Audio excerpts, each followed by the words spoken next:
Sejam bem-vindos, né? A gente estava aqui comentando aqui, né? Enfim, a última aula aí de eletricidade, né? A gente vai analisar a atividade um e 2 da situação de aprendizagem 2, que envolve circuitos de tensão e corrente alternada aí, né? Os efeitos magnéticos dele. Antes da gente iniciar aqui a aula final, eu vou compartilhar com vocês as diretrizes aqui do Senai Unidigital, tá? Deixa eu só achar o vídeo aqui. Achei. Aí a gente volta à nossa programação normal depois dos informes. Como aproveitar melhor sua web aula via Teams? Participar de uma web aula é mais do que entrar na chamada, é estar presente, focado e respeitando o momento de aprender. Vamos às dicas? Escolha um lugar tranquilo, bem iluminado e sem barulhos. Isso ajuda você e toda a turma a manter o foco na aula. Entre na sala alguns minutos antes do horário. Assim você consegue testar a internet, o áudio e começar a aula com calma. Sempre que possível, mantenha a câmera ligada. Isso mostra envolvimento. Mas lembre-se, esteja com roupa apropriada, em um local adequado e cuide do que aparece ao fundo. Você está em um ambiente de aprendizagem. Quer falar? Use o chat ou a função levantar a mão. Respeitar o tempo de fala do outro ajuda todo mundo a participar melhor. Evite distrações durante a aula. Feche outras abas, guarde o celular e foque no conteúdo.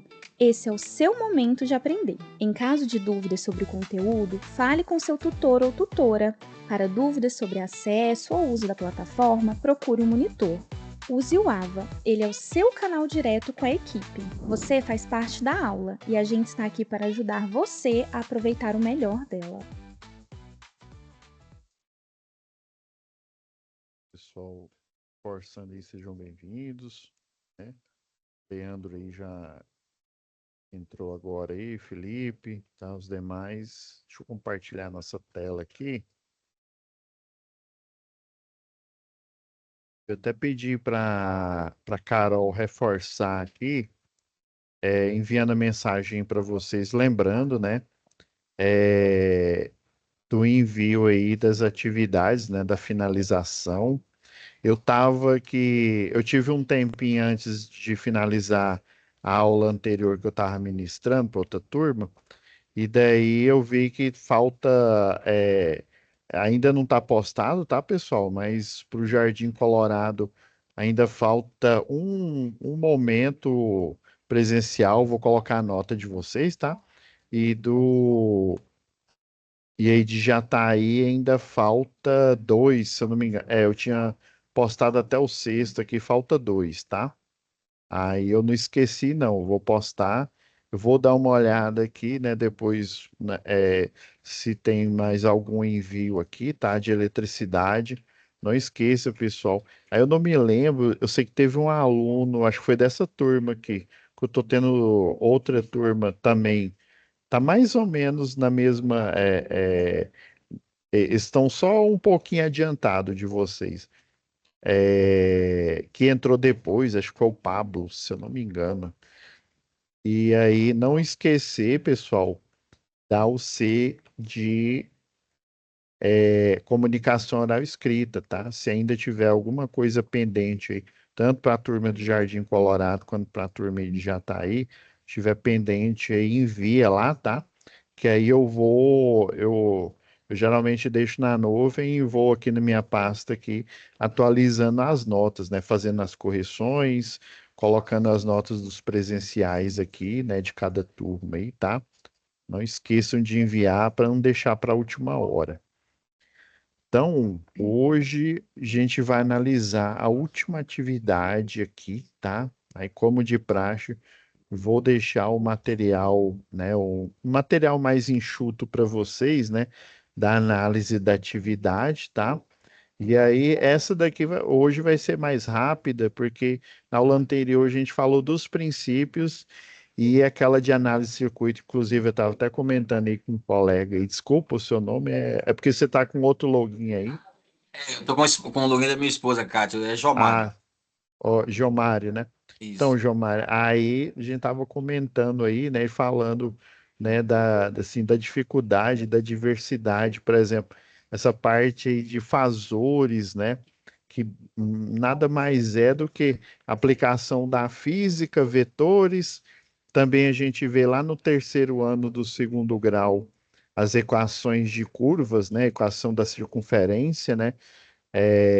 A equação da elipse, né? A elipse, a diferença é que a elipse tem dois focos, né? O foco ali é o centro do raio ali da circunferência, né? Então a elipse ela tem dois focos, um distante do outro, é por isso que ela tem aquele formato ali.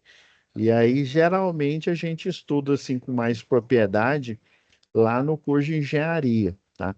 Aqui no curso de eletrotécnico, né, como se diz, é mais mão na massa, né? Mas não é tão mão na massa quanto o eletricista, né? A gente vê muitos princípios, e principalmente a análise de circuitos, né, que é um estudo mais aprofundado de eletricidade, né? Mas assim, igual vocês viram, né? O exercício a gente dá uma volta imensa ali para chegar na equação, né? Para chegar na solução ali, que é a solução final ali é trivial, né? Dependendo da quantidade de malhas, né? E ainda bem que tem um sistema, não sei se eu comentei com vocês, o sistema SCADA. Esse sistema é o sistema de supervisão e aquisição de dados que ele faz parte aí no sistema informático do operador nacional do sistema, tá? E aí o operador do sistema tem esse sistema interligado que o pessoal hoje chama de sistema interligado nacional, né? E daí ele faz o controle, né? Uma série de computadores e controles eletromecânicos em várias usinas, né? Hidrelétrica, usina solar, eólica, né? Todos os tipos de usinas que a gente tem aqui na planta aqui no Brasil. E aí todos esses cálculos que a gente fez aqui, né? De forma para aprender mesmo como que é o princípio, eles são feitos em tempo real, né? Só que utilizando aí o computador aí para fazer esses cálculos em tempo real, também previsões, né? Ele prevê é, fazendo o cálculo teórico ali e aí parametrizando, olhando, né? O teórico é para aparecer tantos amperes nesse barramento, a tensão assim tá aparecendo um valor diferente, né? Então, ele vai atuar sobre ele para saber o que está acontecendo, por que que ele está fora aí do normal. Então, a segunda atividade, que é a dois da situação de aprendizagem 2 aqui, deixa eu, deixa eu pegar aqui a apresentação.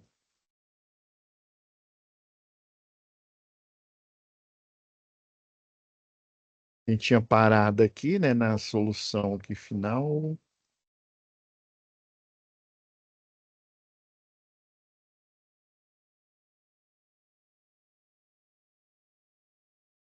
A 2 aqui, na verdade, são duas perguntas, né? E aí ele pede um parecer. Parecer, pessoal, é um serviço comum antes, quando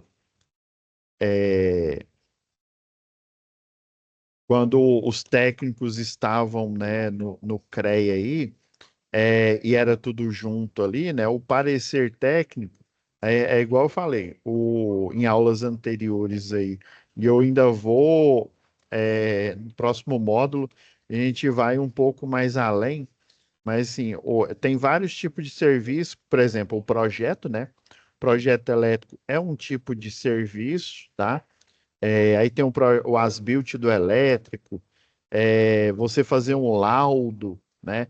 Um parecer é mais ou menos uma opinião técnica, ou seja, baseado no conhecimento técnico do tecnólogo, do eletrotécnico, do engenheiro sobre determinado assunto ali profissional, né? E no caso, né, igual tá falando aqui, ó, você vai analisar uma situação que ela acontece comumente aí na indústria, né?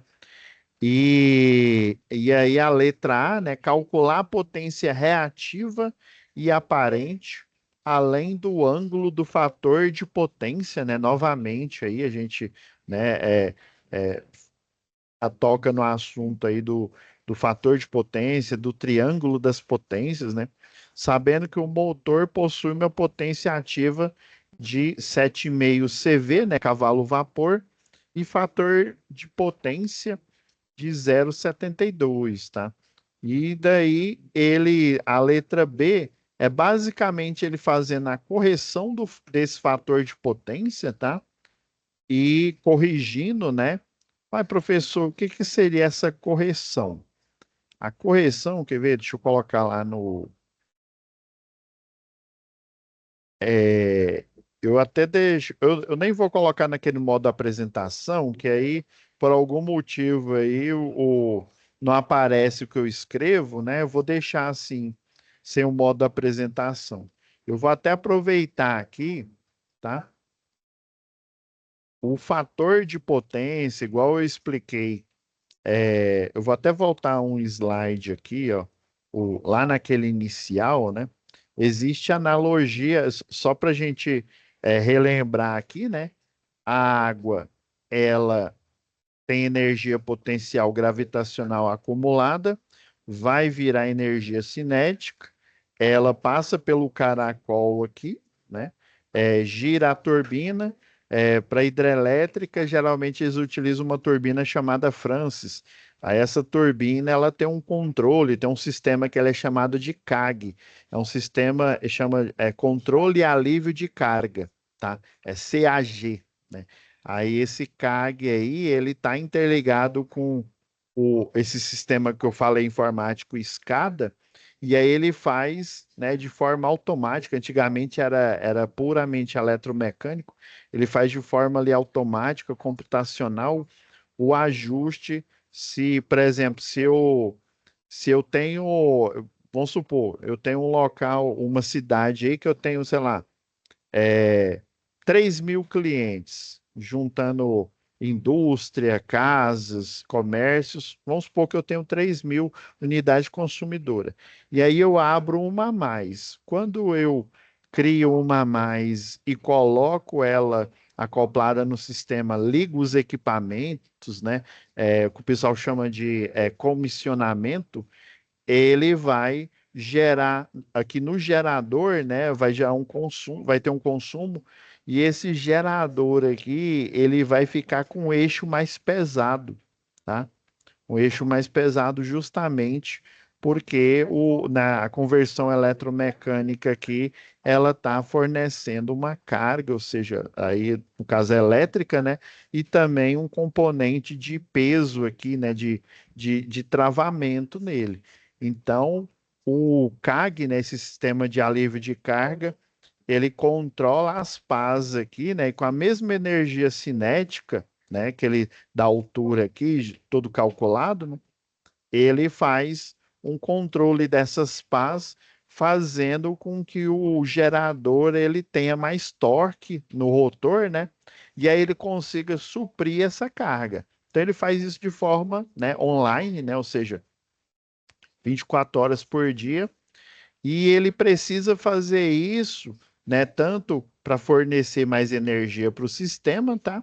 E também ele precisa fazer isso porque a frequência do sistema, né, que é a quantidade de vezes que ele dá um giro de 60 graus, não, né? 360 graus aqui, um giro completo, esses 60 Hz quer dizer que esse rotor aqui do lado gerador, ele vai girar a uma taxa de 60 vezes por segundo, tá? Então, deu um segundo, né? Igual o pessoal fala lá, um Mississippi, né? Um Mississippi, aí ele já girou 60 vezes. E assim ele vai, né, fazendo por segundo 60 revoluções. E aí, quando eu tenho carga a mais, né, um cliente, um equipamento novo, ele é ligado no sistema, além do peso, né, se deu peso ali no eixo, deu mais consumo, ele vai girar menos. Então, ele faz esse controle automático ali. Beleza.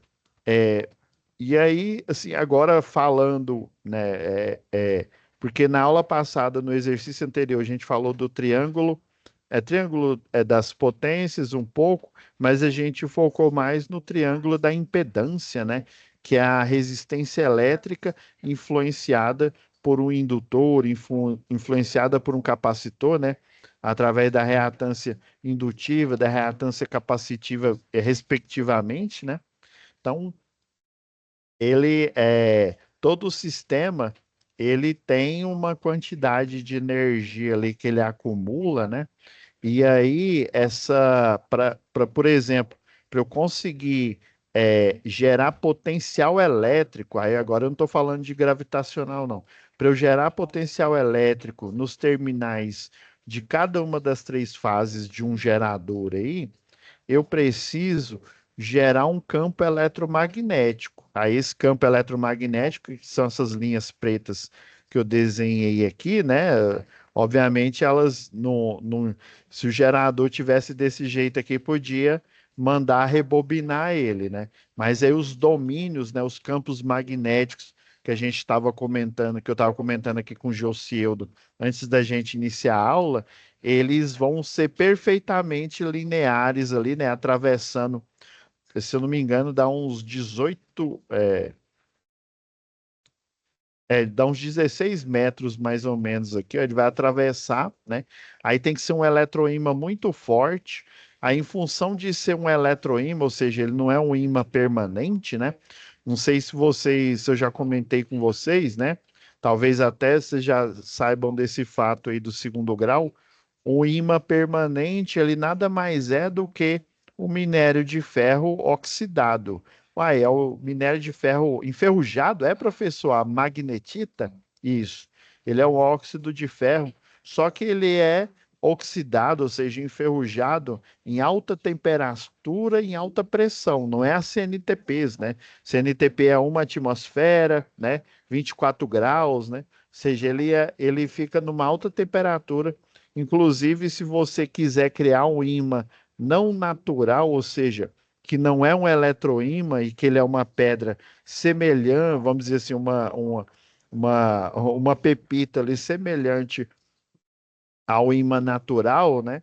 Você precisa colocar esse minério de ferro dentro de uma caldeira, e aí essa caldeira, você faz um tratamento ali, se eu não me engano, coloca areia para fazer pressão, uma caldeira, e aí é um altoforno, e aí você aumenta a pressão dele, aí ele vai ficar sobre muitas atmosferas ali, e uma temperatura muito alta aí. É um processo semelhante quando o pessoal fazem aquelas pontas de diamante, né? Para cortadoras, para serras, que coloca na ponta de broca ali, o pessoal que faz a perfuração aí de poços de petróleo, né? Então, é uma forma artificial de você fazer esse imã, né? Que seria um imã permanente. Mas mesmo assim, a densidade de campo magnético dele é muito baixa. Por isso que a gente tem que forçar, né? E aí, eu comentei na aula passada, né? Que o eletroímã ele é criado através de um motor, né, um motor de corrente contínua. Aí esse motor de corrente contínua vai ter uma outra tomada d'água aqui, que aí ele vai receber a energia mecânica e vai gerar energia elétrica. Aí no caso é em corrente contínua, para ele mandar uma densidade de campo eletromagnética muito alta aqui, ó. Ela é tão alta que nesse espaço aqui, ó, nesse espaço, deixa eu ver se eu dou um zoom aqui.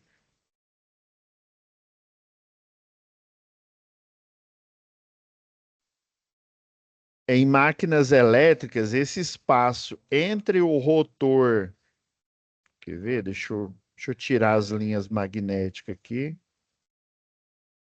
Esse espaço aqui entre o rotor e o estator, né? Esse aqui é de estator fixo aqui, é chamado de gap, né? Esse espaçozinho aqui. Esse gap aqui, ó, se, por exemplo, se você em Itaipu, por exemplo, deixar uma parte metálica, alguma coisa ali, não, sei lá, tipo uma latinha ali, cair naquele espaço ali, o campo eletromagnético é tão forte que ele praticamente transforma ela num ponto. Ele é muito forte mesmo, né? E dependendo aí da quantidade de domínio magnético que tem esse componente aí, Ele, ele é literalmente muito forte. Daí é aquela história, né? Não existe almoço grátis, né? Não existe janta grátis, nada é gratuito. Para eu gerar esse campo eletromagnético muito forte, eu já faço o consumo. Por isso que o pessoal criou, né? Eu acredito que só pode ser coisa lá da engenharia e da técnica. Criou essa analogia aqui, ó, que é a analogia aqui do copo de cerveja aqui, né? Essa analogia é mais ou menos o seguinte: esse campo magnético que é criado aqui, né? Ele você faz o consumo, né? Ou seja, inclusive, além de você consumir parte dessa potência ali para gerar o campo eletromagnético, ó, até o GIF aqui, ó, na hora que passa pelo domínio, ó, fica até mais escuro aqui, ó. Esse GIF é bom. Na hora que o campo magnético aqui ele flui, né? Ele atravessa aqui o rotor e ele vai para as fases para ir pela linha de transmissão e aí fornecer energia potencial elétrica, né? Ou seja, a famosa tensão alternada aí para todo e qualquer cliente do sistema elétrico de potência, né? Ele, na hora que ele faz essa conversão aqui, ele realiza choques, né? O campo magnético, se eu for assim, ser bem preciosista, imagine isso daqui um condutor elétrico. Se a gente der um zoom nesse condutor aqui, a gente tem um átomo de cobre, né? E nós temos os elétrons. Até nos livros de física, eles colocam os elétrons assim, tudo espalhado, né? Até tem alguns livros que colocam um vetor aqui para dizer que ele está para um rumo, está para o outro aqui. Aí, na hora que eu aplico o potencial elétrico, esses elétrons continuam nessa, vamos dizer assim, nessa direção caótica, só que com energia potencial elétrica. Eles ficam carregados, né? Aí depois que ele, né, faz esse carregamento aqui, né, que eles ficam energizados literalmente, é como se fosse, não tem aqueles episódios lá do The Flash que ele fica em vibração ali, né?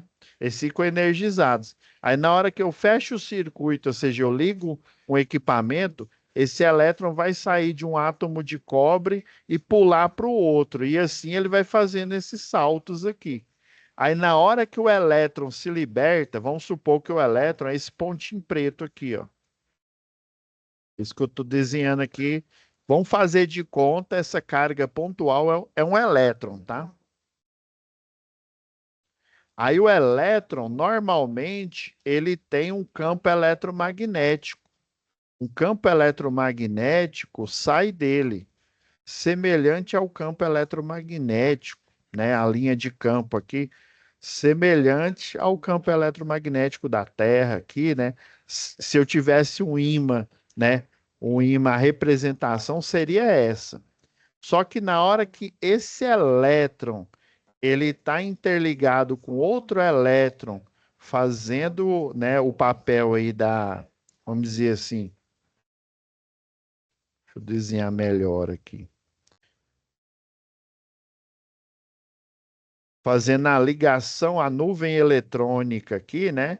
Aí, por exemplo, eles estão em spins contrários, por isso que eles conseguem ficar juntos, né? Ligados ali, né? Pela ligação metálica, né? O pessoal da química chama. Aí, por exemplo, eles estão com spins contrários, eles têm cargas, né, negativas, né? Ou seja, a falta de elétrons, né? Então, eles deveriam se repelir, né? Cargas iguais se repelem. Eles não se repelem porque eles estão em spins contrários. O que quer dizer esse spin contrário? Quando eu, num ímã, né, eu tenho uma barra de um ímã aqui, eu tenho o norte, eu tenho o sul. E aí eu tenho linhas de campo magnético que saem do norte e vão para o sul, do mesmo jeito. Os espinhos contrários quer dizer que esse elétron está com o norte aqui, o sul desse lado, e esse outro elétron de baixo, ele está com o norte e o sul para o lado contrário. Por isso que eles estão com a ligação química. Eles precisam receber energia potencial elétrica ou energia térmica, ou seja, aquecer esse condutor aqui para eles conseguirem, né, ganhar energia para eles se desvencilharem por eles estarem com esse spin contrário. Aí na hora que esse elétron pula, né, na hora que ele sai, né, aqui de uma eletrosfera de um átomo de cobre e vá para outra, essa ligação momentaneamente ela deixa de existir, mas o elétron continua saindo, né? Ele continua polarizado, polo norte, polo sul. Só que aí em volta dele ele vai emanar esse campo magnético. Aí a bobina ela não é construída assim, ó. Você vai dando volta aqui, né? Aí cada pontinho desse, imagina como se fosse um tubo, né? E aí ele cheio de areia, cada grão de areia é um elétron, né? Então cada grão de areia vai gerar o campo magnético. Eu deveria ter desenhado ele de preto, né? Mas faz de conta que o metal, a bobina é o laranja aqui, o campo magnético é agora ele está de preto aqui, ó. Então, a união, né? Igual tem um professor que brinca aqui, né? A união faz açúcar, né? Então, a união dessa quantidade massiva de elétrons, ela vai fazer um campo eletromagnético muito forte, um eletroímã. E aí, esse campo eletromagnético, ele vai atravessar o rotor aqui, ó, o espaço aqui do rotor todinho. E aí, esse elétron que está aqui, ó, tá viajando aqui, ele está liberando o campo magnético dele. Por outro lado, eu tenho outro elétron, né, que está no formato de bobina aqui nesse rotor, tá? Aí por ele tá nesse mesmo formato, só que ele não está energizado, né? Ele não está com um potencial elétrico, porque o que gera esse potencial elétrico é o motor de corrente contínua. Daí ele vai estar lá parado, né? Ele vai estar lá dentro, da, da bobina dele aqui do rotor, só que parada, e cada um aqui para o seu lado aqui, né? Igual o desenho lá do livro de física. E aí os campos magnéticos deles aqui vão estar atrelados. Aí na hora que eu tenho uma densidade de campo magnética massiva aqui, ó, atravessando eles aqui, eles vão, dependendo do choque, se ele faz o choque em 90 graus, né? Na hora que ele está girando aqui, né? O choque em 90 graus, o choque em 10 graus, 1 graus, 30, né? Dependendo do grau aí ele cria o potencial elétrico que é representado aqui na senoidal, né? Por cada ângulo de choque aqui, ó, até chegar no 90 graus aqui, ele vai gerando um pacote de energia, ele vai recebendo aquela energia ali. Ah, professor. Então, essa potencialização elétrica, essa energia potencial elétrica, que vamos dizer assim, ela é armazenada ali, né? Quando eu fecho o circuito, ela é liberada, aí os elétrons, né? Parece formigas invisíveis, né? Quem já tomou choque aqui, né? Eu, por exemplo, né? Já é muito raro alguém que pelo menos não experimentou o choque de uma pilha de 9, uma bateria de 9 volts, né? Então, essa energia magnetizante, ela é boa, tá? Ela é boa, porém ela gera um consumo aqui, que é a chamada energia reativa. E, inclusive, ela é impregnada, ou seja, esses elétrons, esse campo magnético, ele viaja pelo, obviamente, né? Ele vai gerar energia para o Brasil inteiro ali, né? Onde tiver o barramento, ele é impregnado, esse campo magnético, ele é impregnado nos barramentos, nos cabos, tá? E aí ele gera uma, vamos dizer assim, uma autoindução, tá? Eletromagnética, e o efeito dessa autoindução eletromagnética é aquecer, né? Aquecer o barramento, diminuir a eficiência elétrica. Ó, alguém quer fazer uma pergunta aí, alguma? Não tô te escutando não, Leandro. Tá dando uma estática aí.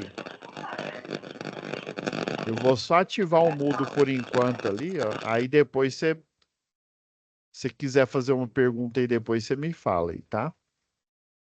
Deu uma estática aí, né? É os elétrons, né? O poder do elétron aí. Então, essa energia magnetizante aqui, né? Ela fica impregnada ali. E aí ela provoca aquecimento nos barramentos. Aí quando eu falo barramento é como um todo, né? Não só o barramento lá do quadro de distribuição, mas também barramento em subestação, os condutores de alumínio de alma de aço, né? Que estão nas linhas de transmissão e por aí vai. Então eles criaram esse conceito, né? Da potência ativa, a potência que realiza trabalho, né? A energia que eu consigo extrair, tá? Extrair desse gerador para gerar, né, torque aí no motor, né, quando eu ligo um motor, por exemplo, ou gerar luz em uma lâmpada, né, uma lâmpada ou incandescente, ou uma lâmpada, né, fluorescente aí, por exemplo, uma lâmpada de LED, por aí vai. Então, esse conceito de potência aí, né? Ele é extrapolado, né? Ele é um pouco diferente do que a potência que a gente aprendeu lá em circuitos, né, de tensão e corrente contínua.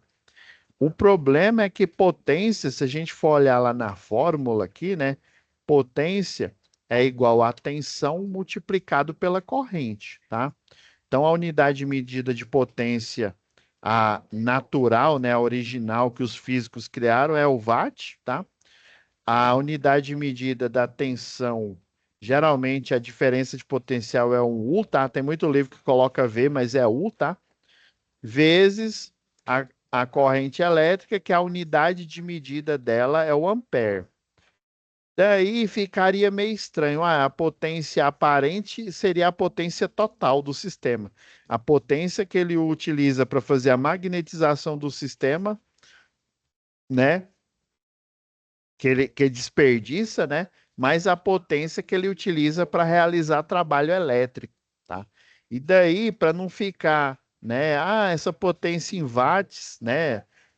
Nos instrumentos, nos equipamentos, na teoria, né? Ela é o quê? Ela é aparente, ela é reativa, né? Ela aparente é igual a total, tá? Ela é ativa, é que ela realiza trabalho. Como é que a gente faz? Daí eles resolveram, já que potência é igual a tensão multiplicado pela corrente, a potência que realiza trabalho sempre vai ser em watt. A potência aparente, ou seja, a total, em vez de dizer que é watts, já que potência é igual a volt vezes amperes, eles falam que a potência aparente, a total do sistema, né? Mas o que foi a energia de magnetização é volt ampere, a unidade de medida. Daí a reativa, né, aquela que é desperdiçada ali, dá até para você, né, no capacitor ali fazer um aproveitamento do sistema, né? É, como não sobrou mais, eles não, vamos chamar ela de potência VAR, né? Volt ampere reativa, né? A potência que é desperdiçada aí. E essa analogia aqui, né, a que você utiliza para realizar trabalho seria o chopp, né, a cerveja. Já a que você não utiliza para realizar trabalho é a espuma da cerveja. E o total, né, quando você compra o chopp, você ó, tá até me dando água na boca, e olha que eu nem bebo. Ah, quando você usa pro chopp, você compra o chopp, você compra o chopp, mais, né, mais a espuma, né?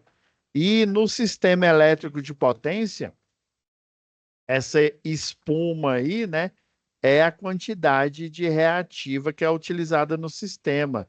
dá para você otimizar ela, ou seja, utilizar menos espuma e mais energia reativa. O melhor caso é quando o fator de potência é igual a 1, né?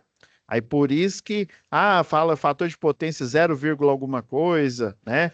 O fator de potência igual a 1 é quando esse triângulo retângulo aqui, a potência aparente, é exatamente igual à potência ativa. O único caso enquanto isso acontece é quando eu utilizo um circuito resistivo, né? Por exemplo, uma churrasqueira elétrica aí, em que toda a energia, o efeito Joule, que é um problema em circuitos elétricos, ele se torna uma solução, né? Que é um circuito dedicado ao aquecimento. Então a gente considera que a potência aparente, nesse caso, né, fator de potência igual a 1, ele vai ser igual à potência que realiza trabalho. Ou seja, toda a energia do sistema ele utiliza para realizar trabalho. Beleza, agora vamos lá no exercício em si. Aí ele pede aqui, ó, calcular a potência reativa e aparente. Pois não, Jocildo? Pode falar aí. Professor, o primeiro lugar é Jomário, não é Jussieldo. Hoje, João Mário, foi mal. E no caso dali, por exemplo, da churrasqueira, Ah, se, por exemplo, a potência reativa aliás, aparente, é igual à potência ativa, então a potência reativa vai ser zero? A isso, vai perda ser vai ser zero? zero. Aí toda a Ah, energia ele utilizou. Porque assim, no gerador e na máquina elétrica, a potência reativa, inclusive ela é necessária, viu? Se em algum livro, em algum local, né, o pessoal falar assim, aqui a potência reativa que é inexistente nesse gerador ou nesse motor, tem algo errado, né? Não existe, né? Tem que ter uma perda, sabe por quê? Porque se ele não gera campo, por exemplo, lá no gerador, se ele não gera campo eletromagnético, eu não tenho a energização dos elétrons dentro do condutor. Então ele não vai gerar potencial elétrico, tá? E esse campo elétrico, ele tem que ser alternado, viu? Ele não pode ser contínuo. Por isso que eu esqueci de falar, né? O motor é de corrente contínua, ele vai gerar um campo magnético contínuo, mas como as pás lá do rotor, elas estão girando, essa energia ela tem flutuações de tensão, né? Que aí ele chega no ponto máximo quando ele faz o choque em 90 graus, né?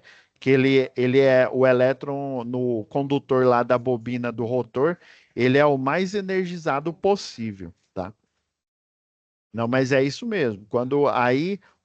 Por isso que eu falei, o único caso é quando você usa, né, uma churrasqueira, um chuveiro, né, que é um aquecedor de passagem que eles chamam, né, que aí você, para gerar aquela energia de aquecimento, você não precisou gerar energia magnetizante, né?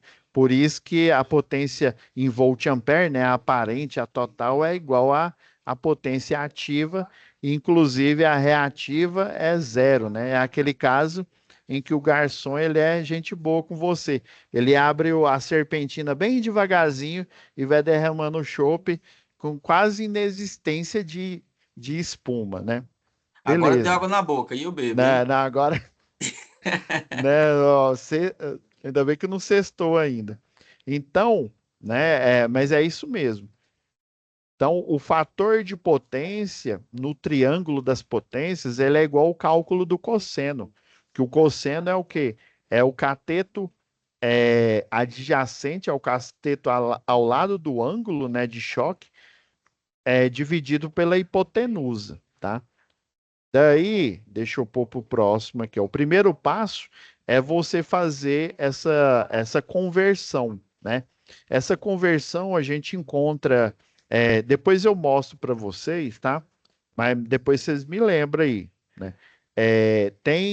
Você pode fazer a conversão direta ou, né, um CV, né, um cavalo vapor é igual 736 watts, tá? E se for um HP, que na verdade é horsepower, né? A tradução é a mesma, mas esse HP que a gente encontra em máquinas, né, que não são construídas aqui no Brasil, né, de outros locais, ele é 746, tá? É 10, né, 10 watts a mais aí, tá? Mas aí o equipamento ele já pode ter, né, na própria placa dele. O interessante é você procurar o que está na placa do equipamento. Se tiver na placa do equipamento falando né, ali a conversão, beleza. Mas se não tiver, você utiliza essa unidade aqui, essa proporção, né? Um cavalo vapor é igual a 736 watts. Então, para a gente achar a potência ativa aqui, né, que é a potência que está lá no motor, né, você faz a conversão aqui, né, 736 vezes 7,5 CV, né, que é o motor de 7,5 CV. Então, ele deu uma potência de 5.200 watts. O segundo passo é determinar o fator de potência, o ângulo, né, que aí você divide a ativa pela reativa. Só que aqui ele já falou que o fator de potência é 0,72. Então você vai lá na sua calculadora, provavelmente a que vocês utilizam é essa daqui, né? Aí você vem aqui, arco, você pega a segunda função shift aqui, né? Arco cosseno 0,72. E aqui, ó, você encontrou um ângulo de 43,94 graus aqui. Assim já é o suficiente, tá?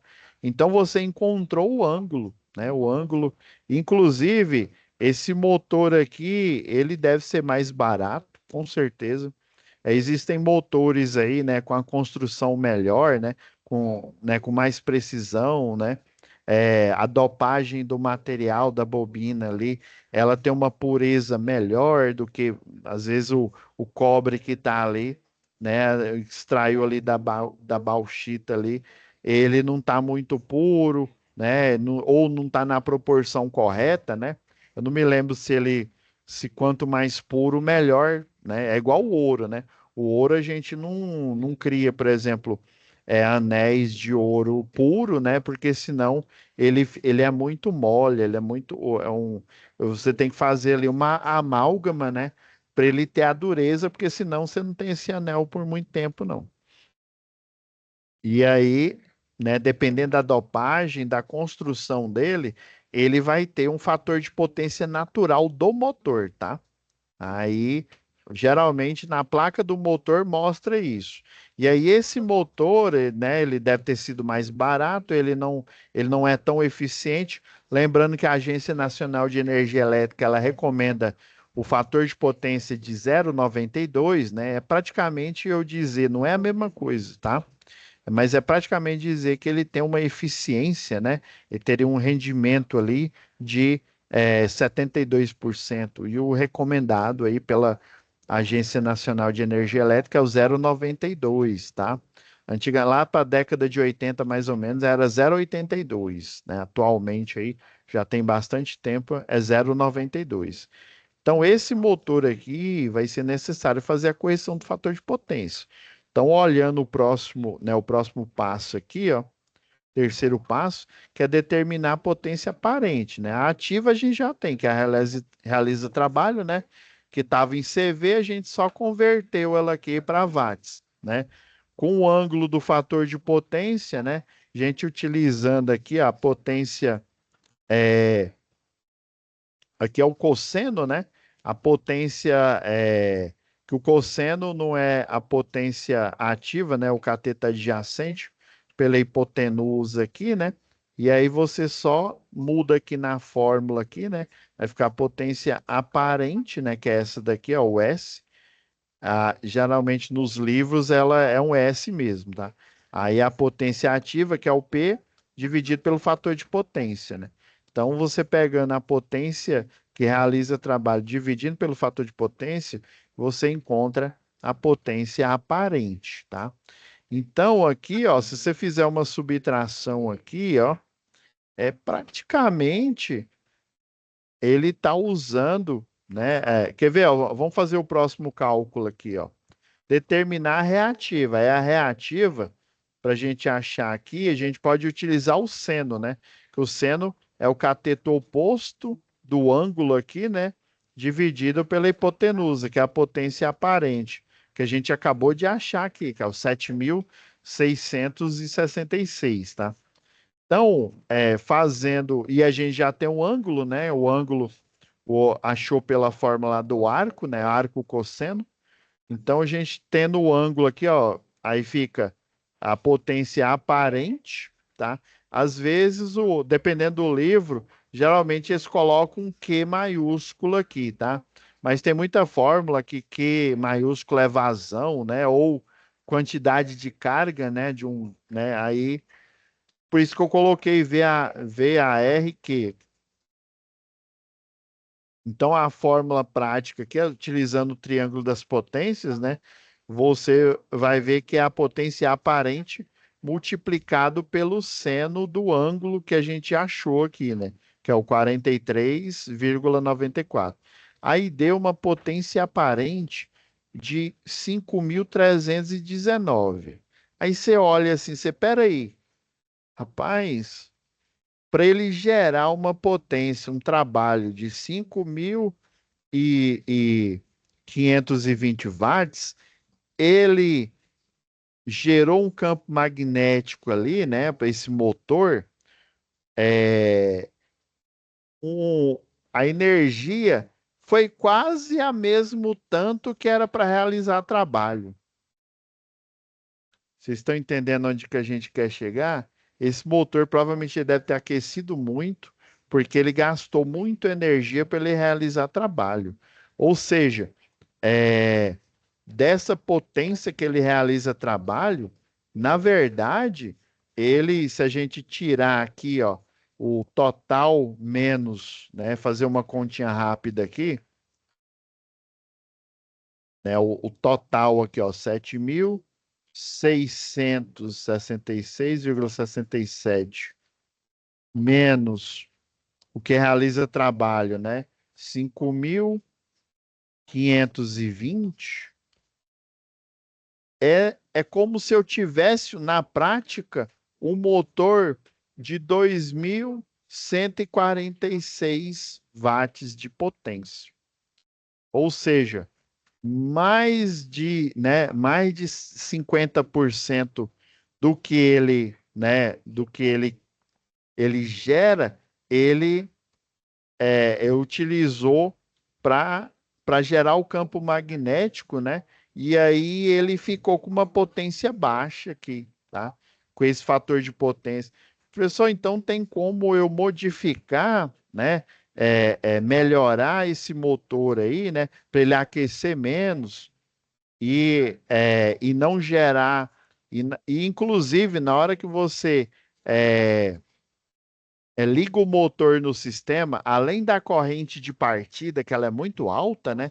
Que ela pode derrubar o sistema elétrico, literalmente, ou seja, deixar sem energia, na melhor das hipóteses, você, ou na pior das hipóteses, o bairro inteiro, a rua inteira, né? Né, ela tem, né, a eficiência tá baixíssima, que aí ela injeta esse campo eletromagnético, essa potência aqui, ela vai injetar campo magnético, né, indução eletromagnética no sistema elétrico e essa indução pode atingir outro cliente, né, ou outro, um residencial ou um comércio. Geralmente vai ser industrial porque eles ficam próximos. Pois não, João Mário,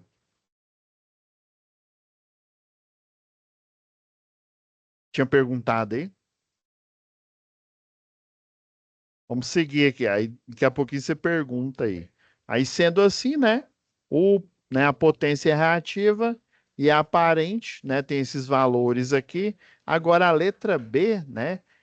Com os mesmos, né? O mesmo motor, só que agora você fez a correção do fator de potência, né? Colocando lá um banco de capacitor, fazendo a correção para 0,95, ou seja, bem acima, né, um pouco acima aí né,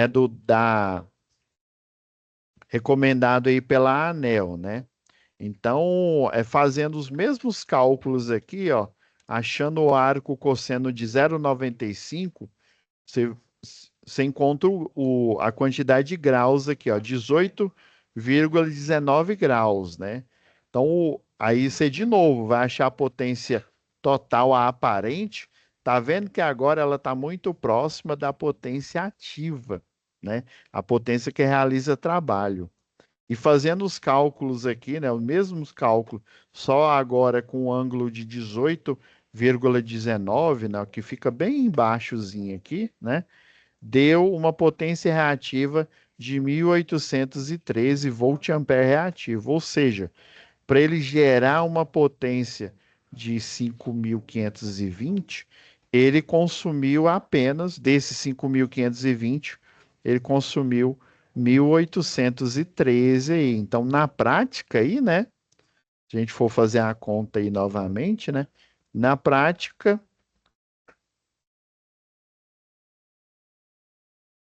é como se eu, né? Deixa eu pegar a potência que realiza trabalho, 5.000, peraí, 520. Pessoal, só um pouquinho aqui, rapidão aqui, já que a gente volta aqui. Só um minutinho aqui, já que a gente retorna.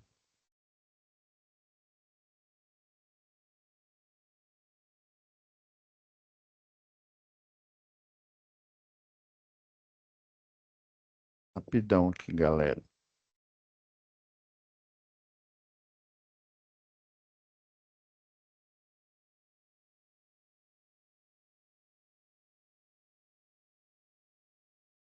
Rapidão.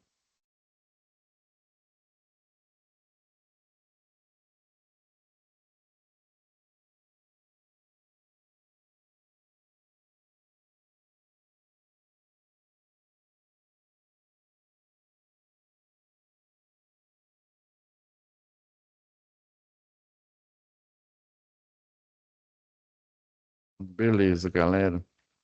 Só um minutinho.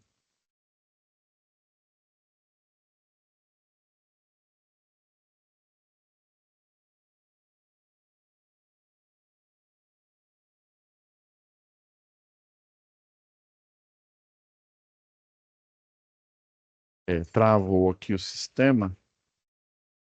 Não tem problema não, depois eu conserto aqui.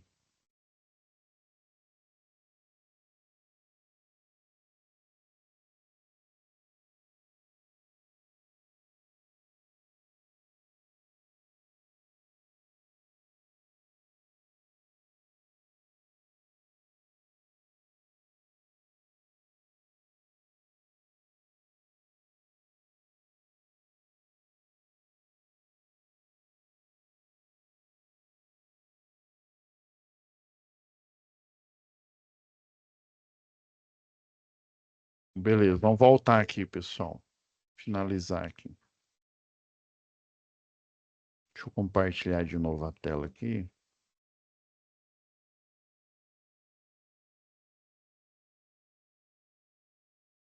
O sistema travou aqui. Empinou a carroça. Amanhã eu resolvo.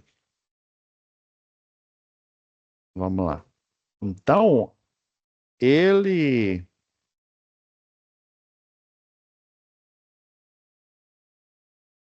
Então, é 5.500, né? 5.520 menos 1.813,87. Então, na prática, né, o motor né, para gerar uma potência aqui de 5.520, ele na prática é de 3.700 e 6 watts, assim, né? Vamos simplificar dessa forma aqui, né? Então, você fazendo a correção do fator de potência, você diminui o aquecimento aqui, né, dos barramentos, né, do motor, você melhora, né, o rendimento dele no sentido, já que é motor, né, de torque, de controle, tá? ele vai injetar menos reativo na rede, ou seja, assim, inclusive o cliente industrial está no contrato de demanda dele, né? Quando um cliente industrial ele, né, faz um projeto, aprova na concessionária local aí, né? No nosso caso da Equatorial, ele lavra um contrato, né, com a concessionária, tá? E aí, inclusive, uma das regras é ele fazer a correção do fator de potência, já que o industrial, né, majoritariamente as máquinas dele, né, são máquinas, são motores, né? E aí é uma grande quantidade massiva aí de motores, igual tem numa Cargill aí, por exemplo, ela vai gerar uma quantidade muito grande aí de reativo e aí esse reativo, ele tá, como todo sistema elétrico, ele está interligado, né? Ele vai se propagar na rede, né? Aí por isso que aquela história, né? Cada um faz a correção do fator de potência, cada um no seu quadrado, né? Cada um faz a sua correção do fator de potência e a própria geradora de energia, né? A própria concessionária nas subestações, ela também faz essa correção do fator de potência, tá? E aí eles fazem esse tratamento aí da energia para ele não injetar reativo na rede dos clientes, né? Então, a concessionária de energia faz, né? A de distribuição nas subestações, a geradora de energia também faz, tá? E os clientes também executam essa correção. Aí o parecer técnico, né? A opinião eu até deixei como material extra aqui para vocês, né? Essa tabela aqui, isso daqui é da antiga Celg, ela mostrando que é uma tabela aqui de conversão, é igual eu falei. O ideal é você fazer essa conversão na própria placa do equipamento, né? Mas se a placa está danificada, você não, né, não tem acesso, você utiliza a fórmula, né? E toda concessionária de energia ela libera essas tabelas aqui, né? Mostrando, né, a conversão, por exemplo, com um motor acoplado à rede, dois, três ou mais motores aqui, ó, a potência em volt-ampere ela tende a diminuir aí, né? Com a correção, a energia de magnetização ela tende a diminuir, né? É interessante, né? Um só ela é maior. Agora, vários motores, seja ele da mesma potência ou de potências diferentes, eles têm essa mesma corrente de magnetização, tá?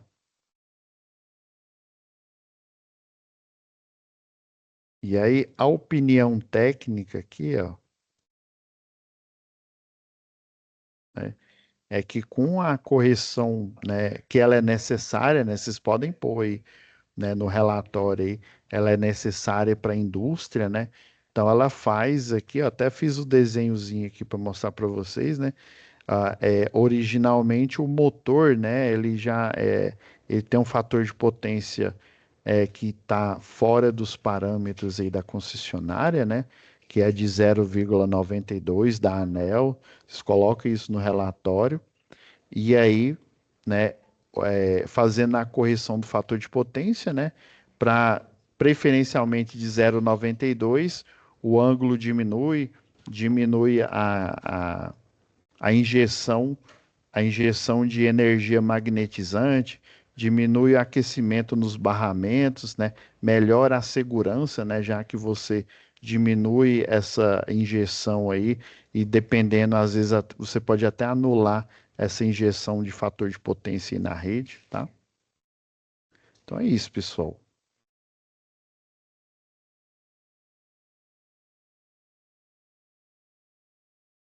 Beleza? Eu lembro que você tinha uma pergunta aí, João Mário.